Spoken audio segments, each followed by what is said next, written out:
berdasarkan hadis Nabi sallallahu alaihi wasallam, hadis riwayat Bukhari dari Abu Hurairah radhiyallahu anhu qala: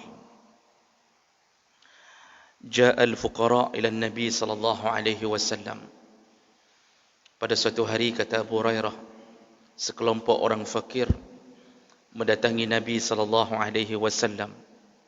Faqalu, lalu mereka berkata, Zahaba ahlud dusur minal amwal bid darajatil ula wal na'imul muqim.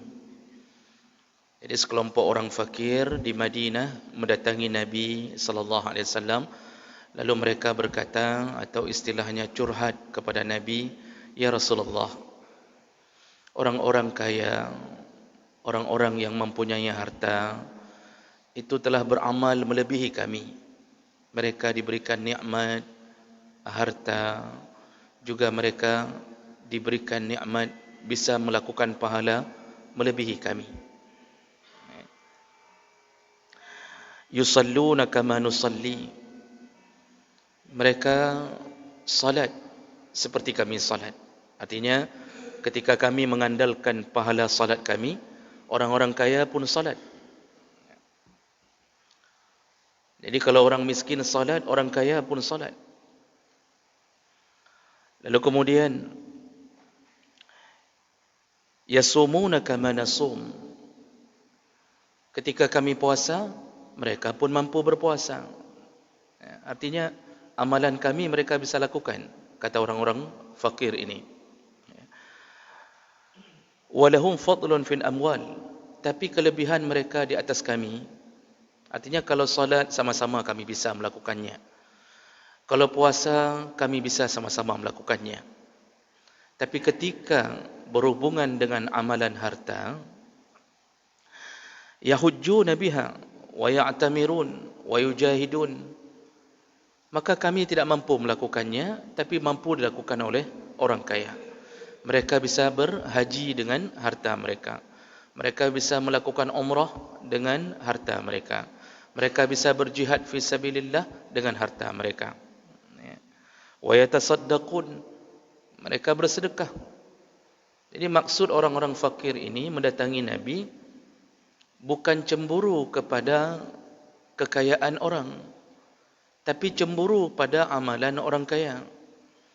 Inilah bedanya fakir di masa Rasul dengan fakir zaman sekarang. Orang miskin hari ini kalau bicara tentang orang kaya, maka yang dibicarakan adalah kecemburuannya terhadap kekayaan mereka. Jadi keluar bahasa-bahasa mengadat, menyojik ke orang kaya. Enak sekali kalau jadi orang kaya, bisa beli mobil, kalau hujan tidak kena hujan, kalau angin juga tidak kena, hidup dalam AC, rumah besar, TV ada, kulkas 3 pintu. Ada kulkas 3 pintu. Begitulah kira-kira.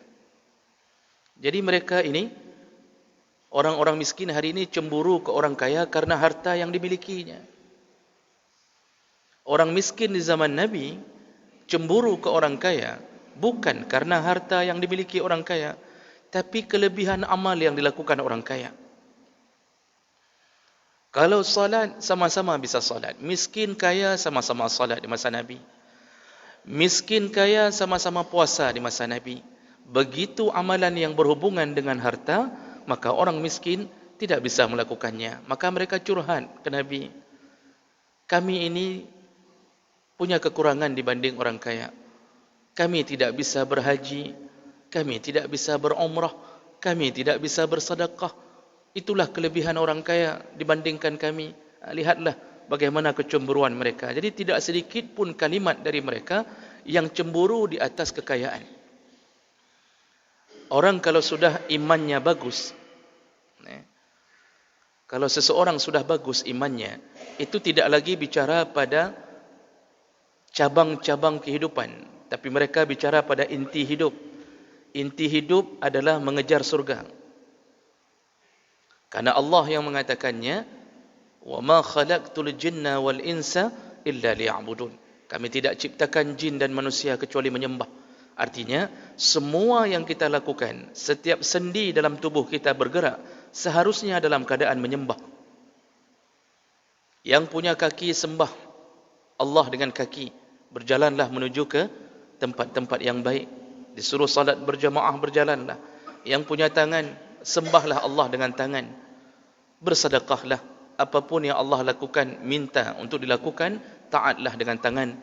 Yang punya mata, punya hidung, punya mulut, disuruh menyembah Allah segala-gala.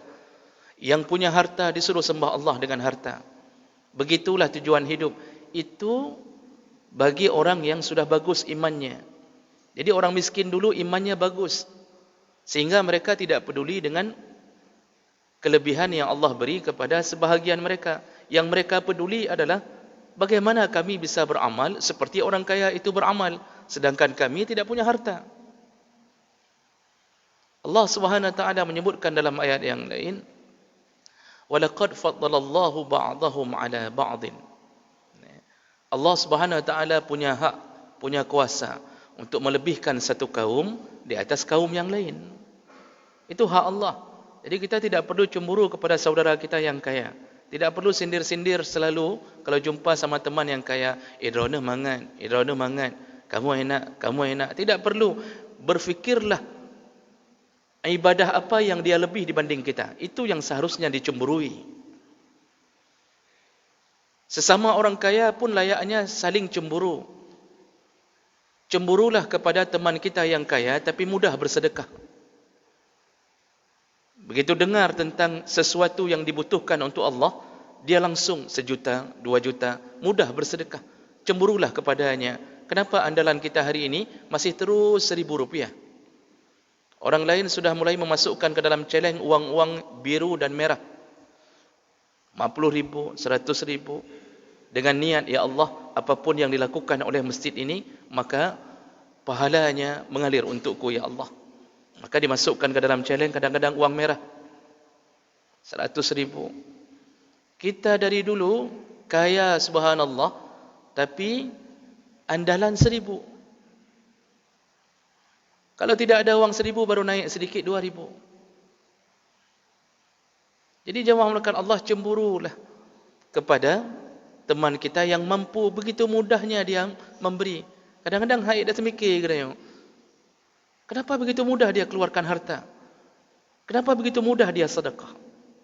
Nah, jadi orang miskin dulu cemburu kepada orang kaya karena amalan orang kaya ada yang tidak bisa dilakukan oleh orang miskin, yaitu harta, bersedekah dengan harta. Berhaji, umrah butuh harta. Mereka cemburu tidak bisa haji, tidak bisa umrah. Karena kalau haji di masa Rasul pun itu butuh bekal di dalam perjalanan. Lalu Rasulullah sallallahu alaihi wasallam ketika mendengarkan orang-orang miskin melaporkan keadaan mereka yang seakan-akan mereka merasa kekurangan dengan amalan yang Allah berikan nikmat kepada orang kaya, lalu Rasulullah berkata, qal ala uhaddithukum bi amrin, maukah engkau kukabarkan sesuatu, kata Rasulullah, in akhastum bihi adraktum man sabaqakum, kalau engkau melakukan yang aku katakan, kata Rasulullah, maka semua yang telah menjadi kekurangan kalian sebelumnya Allah tutupi dengan amalan yang kukatakan ini. Walam yudrikkum ahadun ba'dakum, dan kalau kalian melakukan amal yang akan kukatakan ini, tidak ada seorang pun yang mampu mengejar pahala kalian. Wa kuntum khairan min antum baina dhahraniyah illa man amila mislah, dan engkaulah, kalianlah, kata Rasulullah, dengan amalan yang akan kukatakan ini, kalianlah orang-orang terbaik di hadapan Allah, dan tidak ada yang bisa menyaingi amal kalian kecuali kalian berbuat perkara, kecuali mereka berbuat perkara yang sama dengan kalian. Jadi Rasulullah memberi sebuah motivasi dulu. Rasulullah ingin mengatakan, nyo dengar gak-gak, kata Rasulullah, nyo lun nak pegang, saya mau kasih tahu sesuatu, ada amalan bagi kalian yang tidak mampu berhaji, tidak mampu berumrah, tidak mampu bersedekah, karena Allah Subhanahu wa taala memberikan salah satu ujian dengan kemiskinan. Jadi seakan-akan Rasulullah mengatakan, wahai para fuqara, wahai para masakin, jangan sedih kalau tidak mampu berhaji, umrah, bersedekah, karena kalian tidak punya harta. Allah tidak berikan itu kepada kalian, tapi lakukan amal. Kata Rasulullah, lakukan amal yang kukatakan ini. Ini hadis sahih, Pak. Hadis riwayat Bukhari. Ya. Kalau kalian lakukan amal ini, kata Rasulullah, semua kekurangan kalian sebelum ini, sebelum kalian melakukan amal ini, ditutupi Allah. Artinya segera terkejar.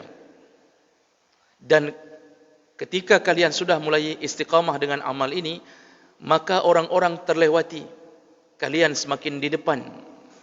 Begitu kata Nabi. Dan tidak ada yang mampu menyaingi amal kalian kecuali mereka berbuat yang sama dengan kalian. Nah, ini motivasi Nabi. Apa amal itu? Apa yang Nabi akan katakan kepada orang-orang miskin ini untuk menyaingi amalan orang-orang yang berhaji, umrah dan bersedekah? Lalu Rasulullah berkata, ala, ketahuilah, yaitu tusabbihun wa tuhammidun wa takburun khalfa kulli salat salasan wa salasin. Berzikirlah setelah salat, yaitu dengan cara tasbih, yaitu kalimah subhanallah 33 kali. Lalu bertahmidlah, ucapkan alhamdulillah 33 kali. Lalu bertakbirlah, ucapkan Allahu Akbar 33 kali. Fakhtalafna bainana faqala ba'duna. Lalu setelah kami mendengarkan dari Nabi, kami mulai berdebat sesama kami. Jadi habis dengar dari Nabi tentang anjuran itu, kami mulai saling bertanya, apa yang mereka tanyai?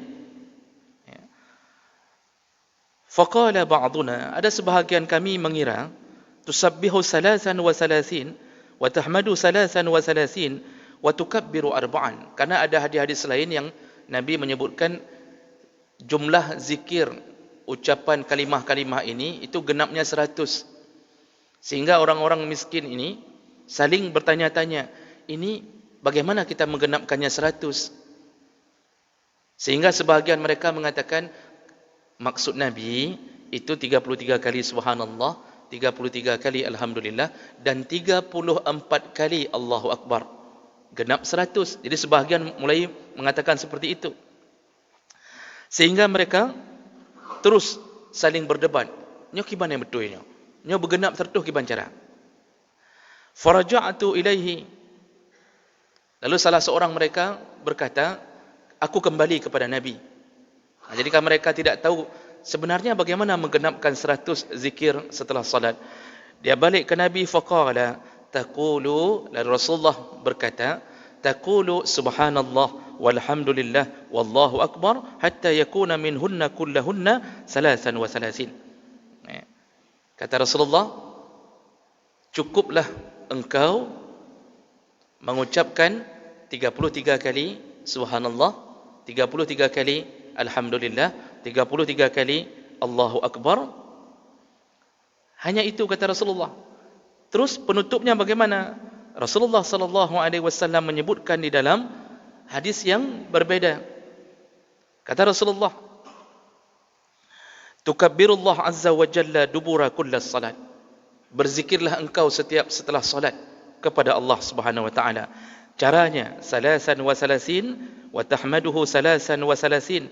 Takbir 33 kali, lalu tahmid 33 kali, wa tusabbihuhu salasan wa salasin. Bertasbihlah 33 kali, wa takhtimuha bila ilaha illallah wahdahu la syarikalah lahul mulku wa lahul hamdu wa huwa ala kulli syai'in qadir ghufirat lahu zunubahu walau kana misla zabadil bahr. Tutuplah dengan kalimah ke-100-nya, tutuplah dengan kalimah la ilaha illallah wahdahu la syarikalah lahul mulku wa lahul hamdu wa huwa ala kulli syai'in qadir. Maka engkau diampunkan dosa-dosa kecilmu walaupun sebanyak buih di lautan. Ini hadis dalam riwayat yang berbeda. Jemaah melakukan Allah. Jadi apa maksud hadis pertama tadi? Maksudnya para ulama mengambil syarah, ternyata salah satu kelebihan zikir sempurna setelah salat, Allah gantikan kepada mereka yang belum mampu untuk melakukan haji, umrah, berzikirlah, maka Allah Subhanahu wa taala akan berikan pahala haji dan umrah bagi mereka yang istiqamah berzikir seperti itu. Jadi semua amalan ini Allah bisa buat kesetaraan, dan itu hak Allah. Oh, kita mau mengatakan pandai mungkin, misal kita katakan, kita ingin mengatakan, oh pandai mungkin, mana mungkin Allah bisa memberi hanya dengan 33 langsung dapat pahala haji umrah. Nabi yang mengatakannya mungkin. Karena bagi Allah memberi sesuatu itu kecil. Dan yang sudah Allah beri pun masih kecil di sisi Allah. Allah sudah ciptakan langit dan bumi. Kita baru satu bumi yang bernama Aceh saja tidak mampu kita kuasai. Ini sampai hari ini ada yang belum sampai ke tapak Tuhan pun. Ada yang belum sampai ke Melabuh. Yang lebih parah, ke Biren pun ada yang belum sampai. Nyan baru Aceh. Baru Aceh saja kita tidak sanggup kuasai. Baru hujan beberapa hari, lenyap semua apa yang kita miliki. Kita buat rumah semewah mungkin, ternyata bocor juga ujungnya. Kita cari celahnya, kita tempel, tetap bocor. Allah Subhanahu Wa Taala yang sudah Allah lakukan, itu bahagian terkecil yang Allah beri. Jadi hak Allah, suka-suka Allah. Mau beri pahala sebesar-besarnya, suka-suka Allah. Jangankan orang yang beramal, yang belum sempat beramal pun suka-suka Allah. Dalam hadis riwayat Muslim, seorang pemuda membunuh 99 orang dan belum beramal, belum taubat. Baru seseorang menasihatinya, pergilah ke kampung fulan, bergabunglah dengan mereka, hijrahlah engkau, beribadahlah bersama mereka, engkau diampuni Allah. Baru dia mau pergi, belum sempat taubat, baru mau menuju ke kelompok orang-orang saleh. Apa yang terjadi? Di tengah jalan meninggal. Turun dua malaikat, hadis sahih. Malaikat pertama ingin menariknya ke pintu surga karena berencana taubat. Malaikat kedua ingin menariknya ke neraka karena dia telah membunuh 99 orang. Ya. Apa yang terjadi jemaah melakukan Allah? Terjadi dawa-dawi di antara malaikat. Jadi malaikat pun bisa berdawa-dawi, Pak. Cuma tidak seperti kita. Ya. Lalu Allah turunkan malaikat ketiga, menjelma jadi manusia, diberikan nasihat kepada dua malaikat ini. Begini saja, ukurlah jarak di mana tubuh pemuda ini meninggal, ukur. Kalau lebih dekat dengan tempat dia membunuh terakhir, maka dia ahli neraka. Kalau lebih dekat ke tempat dia mau taubat, maka dia ahli surga. Ternyata ketika diukur, dalam hadis riwayat Muslim disebutkan, lebih dekat ke tempat dia taubat, shibran, hanya sejengkal. Jadi tubuhnya hanya sejengkal lebih dekat ke sana. Apa putusan Allah? Nabi mengatakan, dia penduduk surga. Itu belum sempat beramal. Udah bunuh, baru mau taubat, surga. Tapi ini jangan dipraktekkan, Pak. Bapak bunuh. Sudah mati, lalu kemudian baru mau taubat. Belum tentu Allah beri kesempatan ini. Bisa jadi habis bunuh, enggak taubat-taubat, mati. Nyan habis itu, Pak. Itu bisa babas kira kita kalau bunuh orang. Jadi jemaah melakukan Allah Subhanahu Wa Taala, yang belum sempat beramal saja Allah masukkan surga. Apalagi kita yang beramal, suka-suka Allah mau beri. Makanya salah satu amalan yang jangan ditinggalkan, usahakanlah berzikir setelah salat. Zikir setelah salat itu diatur dalam kitab-kitab berdasarkan hadis-hadis Nabi. Jadi Nabi langsung yang menuntunnya. Dan zikir yang dilakukan oleh Nabi, terus terang saja, jujur, kita banyak meninggalkan kalimah-kalimah yang Nabi anjurkan. Jadi bukan tidak boleh kita potong zikir kita dengan Al-Fatihah. Boleh, karena Al-Fatihah pun kalimah yang baik. Tetapi itu shortcut, itu jalan pintas. Sedangkan kalimah Nabi terlalu banyak yang kita tinggalkan. Kalau kita buka kitab Al-Azkar punya Imam Nawawi, beliau menjelaskan zikir-zikir setelah solat berdasarkan hadis-hadis Nabi.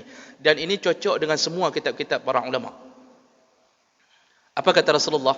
Digabung dalam beberapa hadis. Setelah salat, kata Rasulullah, pertama, istighfarlah 3 kali. Istighfarlah 3 kali. Kalimah istighfar bisa astaghfirullah, bisa astaghfirullahal azim, bisa astaghfirullahal azim alladzi la ilaha illa huwal hayyul qayyum. Kalau dalam hadis berbunyi hayyul qayyum. Dibolehkan untuk membaca hayyul qayyum. Secara kaedah bahasa Arab tidak mengubah apapun. Tapi jangan baca sekali hayyal kemudian qayyumu. Di awal baris atas kemudian kita rubah menjadi baris dhammah. Jadi hayyal qayyumu atau hayyul qayyuma. Itu tidak ada. Kalau hayyal qayyuma, kalau hayyul qayyumu, itu dibolehkan istighfar. Setelah itu disuruh puji Allah. Bukan salawat duluan. Apapun amalan puji Allah dulu baru salawat. Jadi jangan jadikan Nabi di atas Allah, tapi Allah di atas Nabi. Jadi bukan Allahumma salli ala dulu, puji Allah dulu. Nabi langsung mengatakannya. Setelah istighfar, ucapkanlah Allahumma antas salam wa minkas salam wa ilaika ya'udus salam tabarakta rabbana wa ta'alaita ya zal jalali wal ikram. Itu bunyi hadis langsung dari Nabi dalam riwayat Bukhari. Jadi langsung setelah ilaika ya'udus salam tabarakta rabbana. Silakan cek ke hadis. Hadis riwayat Bukhari. Setelah mengucapkan antas salam, lalu Rasulullah sallallahu alaihi wasallam mengajarkan ucapkan berikutnya, la ilaha illallah wahdahu la syarikalah lahul mulku wa lahul hamdu wa huwa ala kulli syai'in qadir. Tanpa yuhyi wa yumin. Nanti terakhir ada yuhyi wa yumin di belakangnya. Setelah itu Rasulullah ucapkan kata Rasulullah, la haula wa la quwwata illa billah. ولا نعبد إلا إياه لا حول ولا قوة إلا بالله لا إله إلا الله ولا نعبد إلا إياه له النعمة وله الفضل وله الثناء الحسن. Setelah itu ucapkan la ilaha illallah mukhlishina lahuddin walau karihal kafirun Allahumma la mani'a lima a'taita wa la mu'tiya lima mana'ta wa la yanfa'u zal jaddi minkal jadd. Nah, kalimat ini jarang terdengar, Pak. Padahal begitu zikir yang diajarkan setelah salat oleh Nabi sallallahu alaihi wasallam. Setelah itu baru ucapkan subhanallah 33 kali, alhamdulillah 33 kali, Allahu akbar 33 kali, tutup dengan la ilaha illallah wahdahu la syarikalah. Lalu kalau subuh dan maghrib, dalam hadis riwayat An-Nasa'i dengan derajat yang sahih, kalau subuh dan maghrib disuruh ulang-ulang la ilaha illallah wahdahu la syarikalah 10 kali. Subuh 10, maghrib 10. Lalu kemudian barulah baca ayat kursi. Ayat kursi disuruh baca setiap habis salat. Kata Rasulullah, man qara'a ayatal kursi, barang siapa membaca ayat kursi dubura kulli salawat, istiqamah setiap habis salat selalu ayat kursi. Apa janji Nabi? Lam tamna' bainahu wa bainal jannah illa al-maut. Tidak ada yang bisa mencegahnya masuk surga setelah kematiannya. Orang yang istiqamah baca ayat kursi setiap habis salat 5 waktu, tidak ada yang bisa mencegahnya masuk surga setelah kematiannya. Maksudnya yang istiqamah. Sayangnya hari ini ayat kursi mulai ditinggalkan. Kamu waktu ubud-ubud di daya, nyen ayat kursi jadi tuntunan zikir. Jadi selalu ayat kursi, selalu ayat kursi. Memang begitu amalannya. Jaga, Pak. Oh, kita mengatakan imamnya tapi enggak baca. Kita ini yang wajib ikut imam hanya sebatas salam. Itu wajib ikut imam, sebatas salam. Begitu assalamualaikum, tidak ada kewajiban ikut imam. Zikir sendiri-sendiri dibolehkan. Tidak sama dengan imam dibolehkan. Lebih panjang dari imam dibolehkan. Lebih pendek dari zikir imam dibolehkan. Tidak zikir dibolehkan. Tidak zikir je, apalagi berzikir sendiri. Ya. Setelah baca ayat kursi, Rasulullah mengajarkan baca qul huwallahu ahad 3 kali di waktu subuh dan maghrib. Kalau di lain waktu itu boleh sekali-sekali. Kemudian baca qul a'udzu birabbil falaq. Kemudian baca qul a'udzu birabbin nas. Lalu terserah mau tambah apa. Silakan bersalawat, tutup dengan salawat, silakan. Jemaah melakukan Allah. Coba lihat dari urutan zikir yang berdasarkan kitab-kitab melalui hadis-hadis Nabi, berapa persen yang kita ikuti. Ada sebahagian itu tadi mengambil jembatan singkat langsung astaghfirullahalazim begitu saja, kemudian Allahumma antas salam langsung al-Fatihah Bolehkah? Boleh. Itu tidak haram, boleh. Tidak mengapa. Cuma kita kehilangan fadilah. Begitu banyak yang Nabi ajarkan, kita kehilangan fadilah. Maka hari ini terlalu sedikit masjid-masjid yang membiasakan zikir Nabi. Terlalu sedikit. Sebaiknya waktu-waktu yang kosong, kalau tidak ada pengajian seperti maghrib, para imam tidak mengapalah, biasakan jamaah untuk berzikir 33 kali subhanallah. Ini takat laju. Oh, ada jamaah yang komplain. Apa 33 kali subhanallah? Lama sekali. Itu kita jawab, nak minta masjid lain, buka masjid drone. Kamu kena ikut masjid lagi Nabi buat. Jadi kalau ada yang komplain terlalu lama, itu berarti orangnya bermasalah. Jadi jamaah melakukan Allah, Masya Allah. Jadi hidup kita bertahun-tahun terlalu banyak zikir yang Nabi ajarkan yang kita tinggalkan. Maka mudah-mudahan apa yang Nabi janjikan mendapatkan pahala haji umrah, lakukanlah. Kalau tidak melakukan sempurna, maka lakukanlah hal-hal yang penting seperti 33 kali tadi sampai 100 dan tambahkanlah ayat kursi. Sesingkat-singkatnya waktu tambahkanlah ayat kursi. Insya-Allah jaminan surga didapatkan.